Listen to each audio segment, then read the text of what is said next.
What's up, everybody? Welcome to the Two in the Teal podcast. I'm Ethan. I'm Marcus. Thanks for riding with us. We're going to be here with you all season long. A lot of tears, a lot of happy times. Give us a like and subscribe. Let's freaking go. Yo, what up? What's up, everyone? Welcome back in Two in the Teal. Marcus, how we doing? Hey, what's up, man? I'm good. How are you? What'd you have for breakfast? Breakfast, I made myself some breakfast tacos, did a nice little workout. Neck still tweaked a little bit, so got to stay away from the heavy weights right now, unfortunately. Okay. How about you, man? Yeah, I've been making these breakfast burritos. There we go. So I did, I'll make 15 of them. I did ground beef with eggs, peppers, onions on a spinach wrap. Really good. Really good stuff. Sounds delicious. Can't wait for you to make me one at our when we go tailgating this year. Yeah, I will make you one. We're going to be at some games this year, y'all, so... Oh, absolutely. By the way, our track and- record when we're at games together is very good. We It's win. pretty good. I think Yeah. we're 6-2, Something which is like shocking. that. We were at the legendary 6-9 nice Bills game in Jacksonville a couple years ago. Yep. So just saying, y'all want us in that stadium. So yeah, man. With training camp and stuff going on, not too much to talk about. So we're gonna be reaching a little bit on this one, but the great John Middlekauff over at the Volume, he works with Colin Cowherd. He's a well-known Jags hater to some extent, but Fuck them. you can't really. There's not much to defend. So when he goes Yeah. like the Jags suck, I'm like, fair enough. Yeah. Like, point taken. Yeah. What else are you going to say? Come on. He recently talked about on his podcast, is this a hot seat year for Trevor Lawrence? So let me lay out what his argument was. New coaching staff, new GM. Trevor Lawrence is technically not their guy. They didn't draft him. He is on the books for a lot of money with them. Kind of the only guy you would think would be going to bat for Trevor Lawrence is Tony Baselli.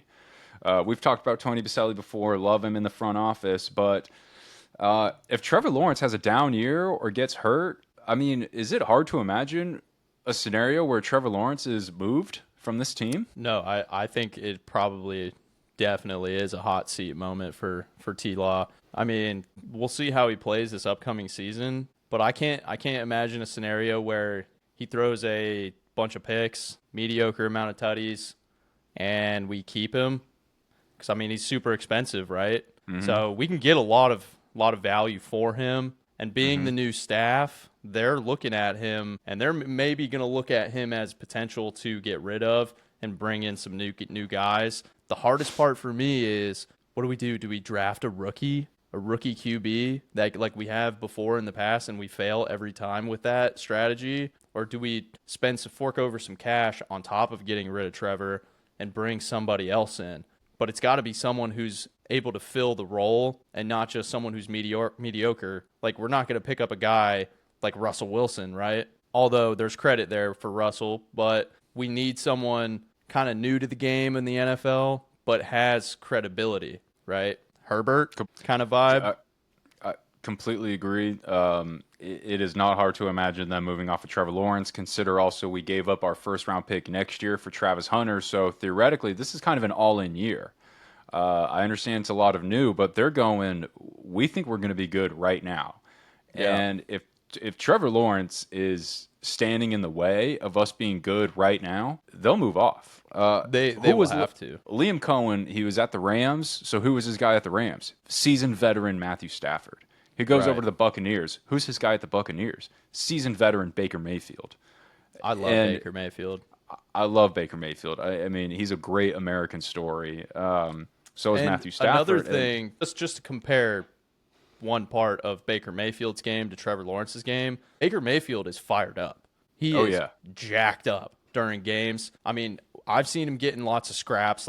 He is a fighter. That's the kind of quarterback we need. Whereas a lot of times I just see Trevor do that classic pull of the chin strap, hang your head down, and I'm just sitting there twiddling my thumbs like, is this our guy? Now, he has had his moments, so I'm hoping that, and I'm rooting for him. Don't get me wrong. Big I time. want him to be successful because He's I right like there on him my being wall. here in Jacksonville. Yeah, I like him being here in Jacksonville, but he's got to produce. Totally. During the draft process, I think it was his dad said, football doesn't define Trevor. I say this all the time. I kind of wish it did. I really wish football did define him. When we're talking about getting paid $250 million and Yeah, you it's insane. have emphasized the whole faith family football thing and football being third on that list, not for $250 million. It needs to be. I don't know. I don't know how you're going to switch that around, but football can't be third after $250 million. My It's just where question I is, get kind of. my question is, if he has, like, are we able to pay him less, and does he stay? He has $200 guaranteed million Right. And it's of the so 275. if he just wants to be in Jacksonville and live his life, everything else before football, shouldn't we be able to pay him less? I don't know how the politics of that work. Right. Yeah, I know. I'm you just would- thinking here.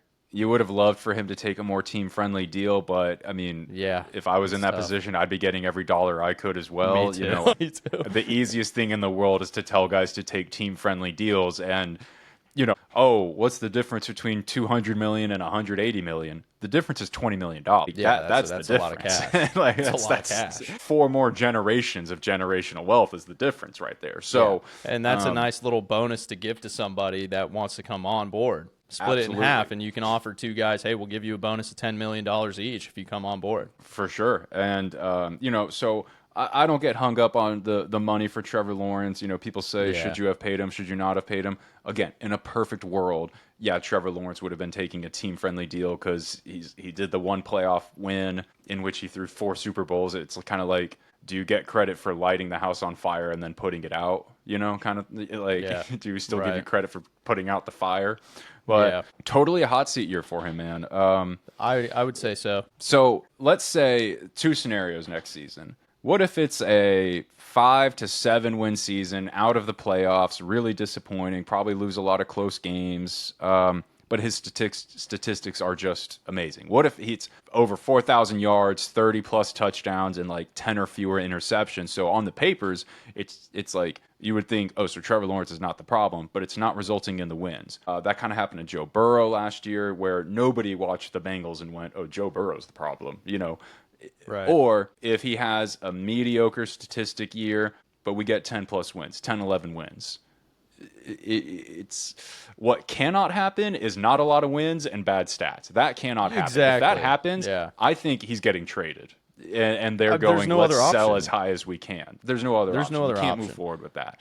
No, you Especially can't. because this is not their guy. They did not draft him. I think if he were to play well and we lost a whole bunch of games, we have to take a look at what's causing those losses, and I would assume it would be the defense. And so we would need to make changes and allocate resources into those areas to ensure that we're giving the game all aspects 100% of our effort. And that's what I've noticed in the past is we'll focus entirely on one area and discredit the other. And then we lack on one side of the ball or a specific player group. So I think that this new coaching staff is going to do that, or at least Agreed. I hope.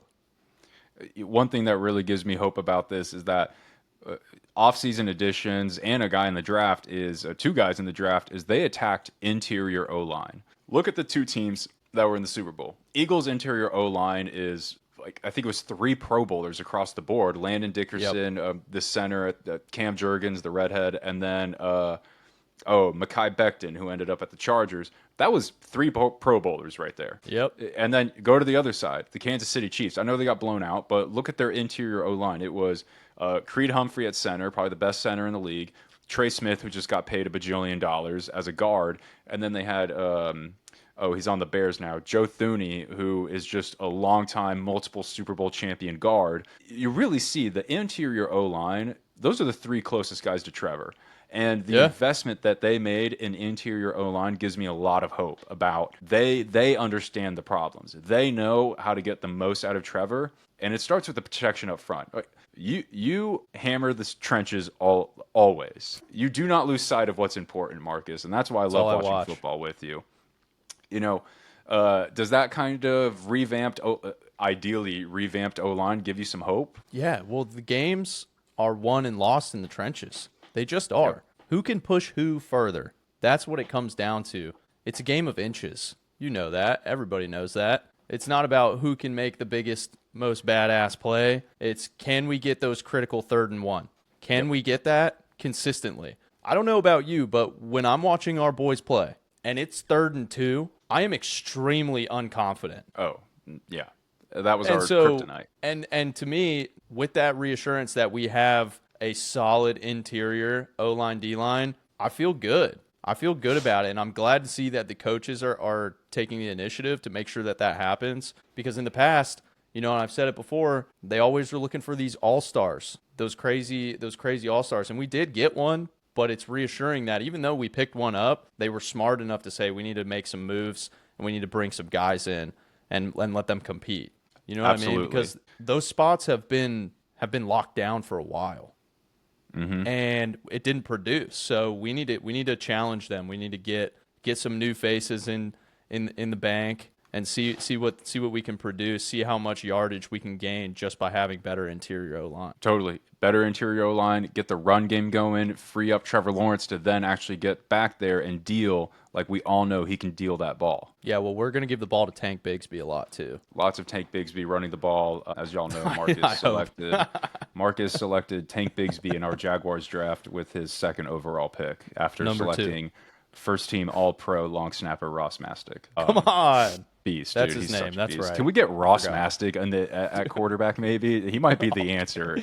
If you were to take one player from the Jags and he has to play all 22 positions, starting offense and starting defense, Ross Mastick is pretty high up on the list as far as who would I want. I maybe would take Brenton Strange just because of the tight end and the athleticism, but Ross Mastick's up there. What if we just hit him on a fullback kind of direct snap play on short? Dude. I love a Ross Mastick fullback formation. That would be sick. We need to get the ball in the hands of our playmakers, and we had one first-team All-Pro, and that was Ross Mastick. Get that man the rock. Respectfully, though, Ross Mastick. He deserved that. He earned that spot. Animal. And, like we always say, go watch Ross Mastick highlights if you can, y'all. Yeah. You want to talk about heart, effort, and just dog mentality. He is the ultimate football player. Now, Ethan, let me ask you. So let's say that Trevor Lawrence has an average season. He's had a couple with us here in the past, average season.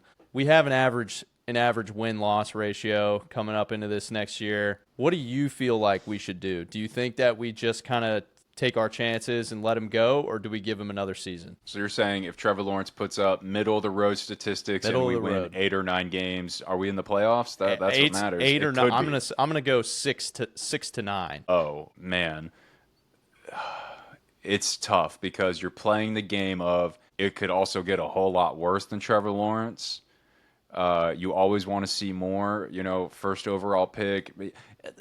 To be fair to Trevor, he didn't go out there and pick himself first overall. He didn't go out there and say, I'm the best thing since Andrew Luck and Peyton Manning. He didn't say that. That was everybody else putting that on him, which was probably unfair to a dude who's not even, I think he's 24 years old still. So because of the age, he's younger than Jaden Daniels. Now I'll take Jaden Daniels over him, but he's younger than that could be wrong, but they're about the same age. Yeah. I'm going to say because of the age and that he's already on the books for the money, if I get an average season, both wins wise and Trevor Lawrence stats wise, I'm running it right back with him. Okay. As long as health is okay, we don't have a first round pick. So I would say one thing I'd like to start seeing is, do we need to start drafting quarterbacks in that 2nd or 3rd round? Probably not, because the value isn't there, and they all seem to fall to the 5th, 6th, 7th. But do we need to draft a quarterback and kind of light a fire under Trevor's ass? It might not be a bad option. I mean, just even giving someone else a shot, draft a rookie maybe next year, rookie quarterback if he has an average season and see what happens. Could be the worst thing, could be the biggest waste. I think it also depends on where we sit in the draft order next year. You know what I mean? Because if we're number 1, are we really going to draft a quarterback number 1 overall? It would have to be the most impressive college quarterback. And by the way, I know nothing about college quarterbacks. So I don't know anything. Yeah. And to put it in perspective on how I feel about Teal, I love the guy. He's been with us for quite a few seasons. He's stuck in there even when it was hard. But when I was in my closet before this podcast, I had 2 jerseys hung up. One was a T-Law jersey, and one was this number 85. And this is a Tim Tebow jersey. Just to put it in Brenton perspective, Strange? I put the Tebow Trigger jersey warning. on. Yeah, yeah. So So that is your official take, is that Tim Tebow is more worthy of his jersey being worn than Trevor Lawrence. I like it, dude. well, we'll see. We'll see. I wear my MJD jersey any chance I get. That's So yeah, my Josh Allen jersey from China, that always hits. But I hear you, Nice. man. Yeah, I think Trevor has fans in you and me, and we're always rooting for him. But Oh, it's yeah. definitely a hot seat year, and he's going to be under a lot of scrutiny. And I'm open to the idea of, if there's some big SEC quarterback that falls in the 6th round next year, why not grab him? Light Why a fire not? under. I mean, Why let's not? get it going. I agree. Yeah. So we'll wrap up with this. Evan Engram, who I absolutely adore. I think he's a great tight end. I think he's a great culture guy. When that dirtbag Aziz Al-Shaair, I'm just kidding, I'm sure he's a nice guy, when he hit Trevor Lawrence last year, and he seems to be a headhunter. And, you and I played ball back in the day, and you understand that some guys are just more aggressive in the way they hit. So I really don't want to hold it against him too hard or anything like that. But Evan Engram started swinging immediately. Culture. Yeah. And I loved it. Oh, yeah. He was ready to scrap the game right there and just throw hands, and I absolutely love that. Maybe he didn't fit the scheme, so he was let go in the offseason, and now he's in Denver. I think Denver is going to be really good. I think he's going to be really good in Denver. He had at his press conference, they asked him about the culture in Denver, and he said something along the lines of, it's hard to be the first one in the building in Denver. It's such a grind mentality. He said in Jacksonville, he was always the first one in the building, and it wasn't that hard to be the first one in the building. I'm seeing people on Twitter news. like telling him to go F himself, and I'm like, let's hear the guy out. I mean, he's fair. a really good player who clearly loves the game, who went to bat for our players. Marcus, man, what was going on last year? Why was the culture seemingly just not a grinding culture? Well, that's what I wonder, is during those seasons where the locker room falls apart, I wonder if people just kind of let it all go and say, we're scrapping this till next year. We're going to put 50% effort in. We're going to put twos and threes in when it's key, crucial moments in the game. Reserve our talent for next season. But that's a guy who just didn't stop. So whoever's hating on him on Twitter, fuck off. Yeah. You know what I mean? Evan Ingram's But a dog, dude. I love him. he's a dog. Like, he was catching the rock from both quarterbacks. I mean, I never saw a decrease in production from him when we went through all the adversity at quarterback last season. Gosh. I mean, I was sad to see him go. I understand why they sent him away. I didn't love it, but I understood. If we can find a way to replace that kind of team spirit and mentality, we'll be in good shape. I wonder, was he the first one in the building while we were like 3-11? Then I'm like, okay, the season's been punted. That's one thing I wonder. But I mean, if we're talking about like week 2, nobody was in the building early or anything like that, that's a problem. We had a problem at that point for sure. We have no idea what he was referring to, but just the overall sentiment that, we'll do our rant about last season, last regime, but I was a Doug Peterson fan. I thought he was a real good coach, but, hearing that kind of stuff, I go, there was something missing, something spiritually missing from this team. It was a losing mentality. It was a losing culture. And I think that's more so what Evan was getting at. Not shitting on anybody specifically. It was more just the fire wasn't there in Jacksonville. And I don't blame him for saying that. It probably wasn't there. No, there's another level of football besides just being good and having talent. There's the mentality. There's that win mentality, the confidence that fuels the players to become successful. Without that locker room understanding and spirit of, we're the Jacksonville Jaguars, you better watch film when we pull up to the field. If you didn't study, you're in for a rude awakening kind of mentality. If we don't have that, we've already lost. We're a 6-9 season kind of just trash. Need to be elite, and the best way to become elite is they got to believe it.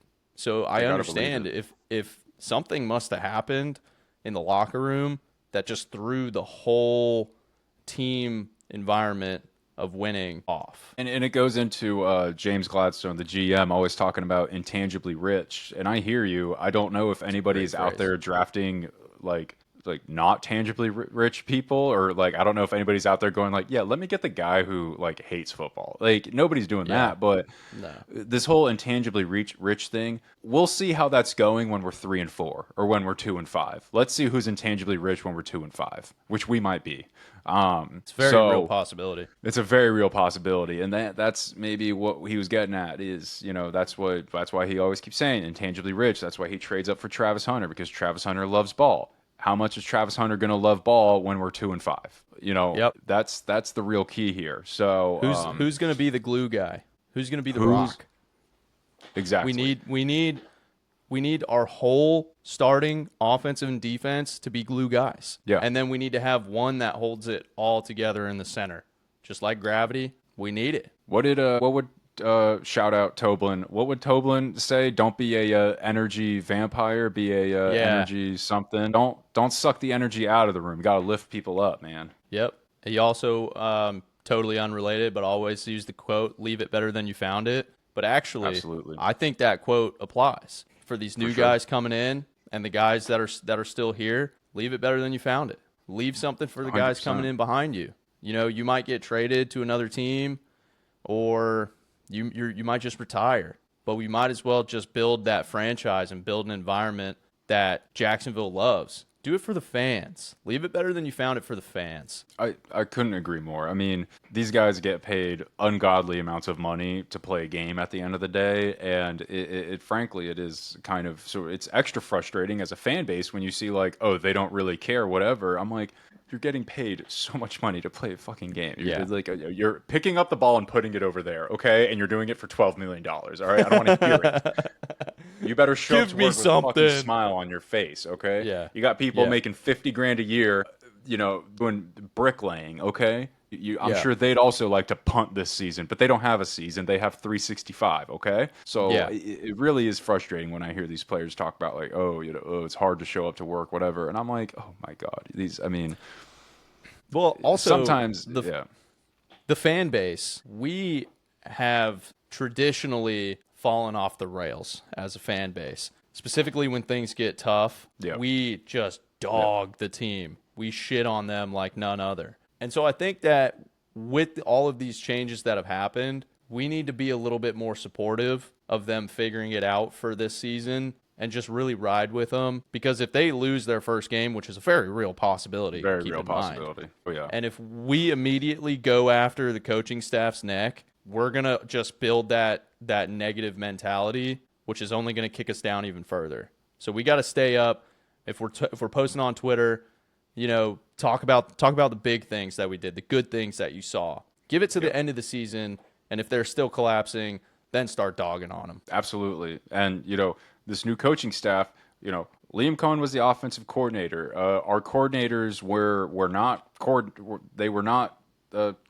It's all first-time head coach, first-time coordinators. It's really easy to be upbeat and positive and get to, be the fun guy when you're not the head coach that has to be the one to be the bad cop, This is kind of a thing going on in Miami, and we'll talk to my buddy Bobby about Miami because we've got a preseason game with them coming up. But they talk about how Mike McDaniels was beloved in San Francisco. Well, it's really easy to be beloved when you're just writing up plays. You don't have to be the guy that when a guy gets a DUI, when a guy is late, you don't have to go discipline him. Liam Cohen has to go discipline those guys now. Absolutely. And that's going to be a challenge to see. Campanile didn't have to discipline guys last year. Now he's disciplining guys. So that's going to be a fun thing to see how that dynamic plays out. What's got to be tough is disciplining players has to be way easier in the high school ball level and the college ball level. Well, not even so much more. And let me explain why. These guys are getting paid $250 million. How do you discipline someone who's getting paid $250 million? They don't care. They're already retired. One season, one season they make 20, 30, $100 million. They're good. Like they're set. So how do you go to somebody who is just there and saying, oh, let me just grab my check and just play at 75% of my capability? That's what I think we've had going on a lot in the past. How do we create that environment where it's a group of guys who are making millions and millions of dollars, but are doing it for the city of Jacksonville.